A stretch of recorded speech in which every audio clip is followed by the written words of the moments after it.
So you're thinking about buying an investment property. Well, let's talk about a few steps you need to take on this week's Q&A.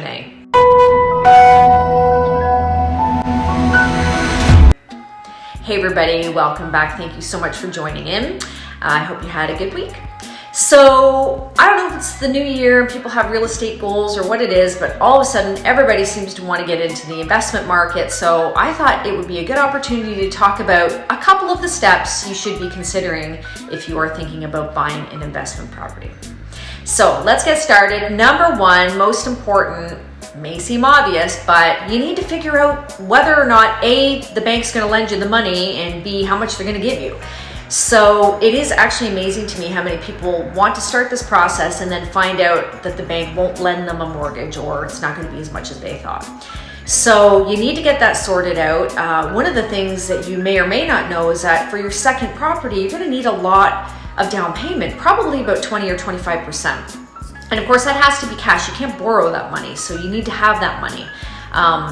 Sometimes you can pull equity, refinance your existing property to get the funds, but you need to have the money. So, make sure that you get all of those answers sorted out before you start the process of thinking about what you want to buy and where you want to buy it. So step number two, let's assume now you have the financing, you got to figure out what you want. Do you want a condo or do you want a house? And let me tell you, there are pros and cons to both.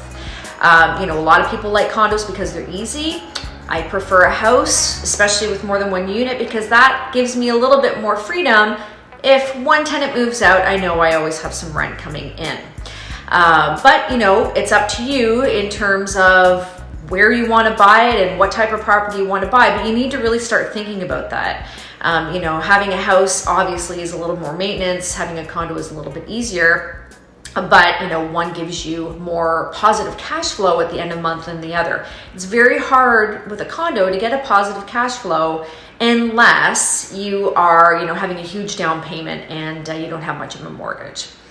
And then the third step is really, where do you want to be? And I point that out because I think it's important to mention here that you don't need to buy a property near where you live.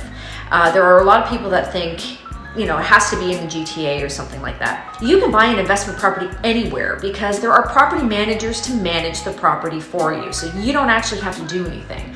And that's really important for you to know. You can have a realtor in that city go pick something for you. You can have them arrange a home inspection. You can have them arrange the property management service. You don't have to be there. When you're buying a property that's for an investment, you got to remember it's all about the numbers. Who cares about anything else? And that's a hard thing for people to wrap their heads around, but where it is kind of irrelevant. If it's making you money and the return is good, that's kind of all you need to know. So, having a condo close by, yeah, sure, that's great if you want to be checking on it and being involved. But if you don't want to be involved and you're okay with property management, which charge about 8 to 10%, by the way, then you can buy wherever you want. So hopefully you're thinking about buying an investment property. I hope all of you are. It is the most important thing I think that you can do for your finances. That's my own personal opinion, but you can't go wrong. So figure out how to do it and just go for it. Make that your real estate goal this year.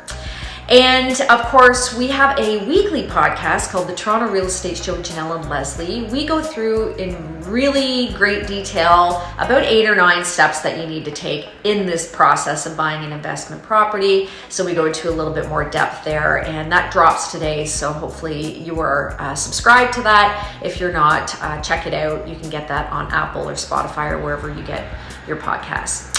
And we also always appreciate it when you like our videos and share with other people you think are interested. So thank you for your support week after week.